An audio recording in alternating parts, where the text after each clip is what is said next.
It's election season in America again, and I've noticed that people aren't very impressed with the two major campaigns that are going on, and frankly, I can't blame you. And that's why I'm going to give you some advice. I know you may think it's strange to get political advice from a Canadian, but we live right above you. And to be bluntly honest, this election is going to affect y'all as much as it's going to affect us. My advice comes in the form of a story from one of our famous politicians, Tommy Douglas, the hero of healthcare, if you would. This is the story of a place called Mouseland. Mouseland was a place where all the mice lived and played, and born and died. They lived much the same as we do. They even had a government. Yes. And every 4 years they would have an election. They used to walk to the polls. Some of them even got a ride to the polls, and they got a ride the next 4 years afterwards too. Much the same as you and I do. Yes. And every 4 years they would elect a government made up of big, fat cats. Now you should think it's strange that mice should elect a government made up of cats. Look at the history of Canada and America over the past 90 years, and you'll see they aren't any stupider than us. Now I'm not saying anything against the cats. They conducted their government with dignity. They passed good laws. Laws that were good for cats.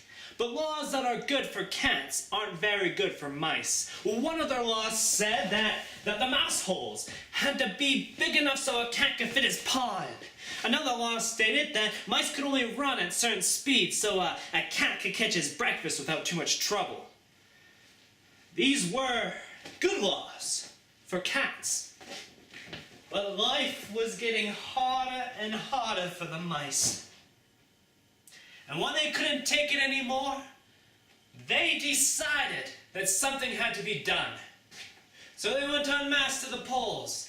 They cast out the black cats and they elected in white cats. Now the white cats had put up a terrific campaign. They said all Mouseland needs is more vision. They said the trouble with Mouseland is the round mouse holes. If you put us in, we'll put in square ones. And they did. But the trouble with the square ones is that they were twice as big as the round ones, and now the cats could fit both paws in. And life was tougher than ever.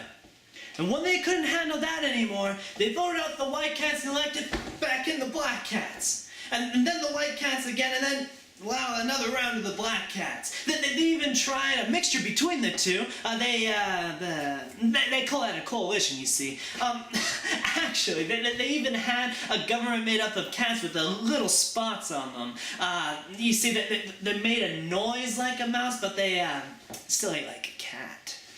Now, you see, my friends, the trouble wasn't the color of the cat.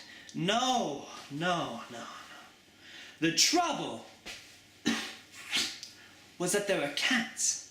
And because they were cats, they naturally looked after cats instead of mice. Presently, there came a little mouse with an idea. Now listen, friends, always watch out for the little fella with an idea. He said to the other mice, "Why do we elect cats? We should be electing mice." "Oh," they said, "he's a Bolshevik.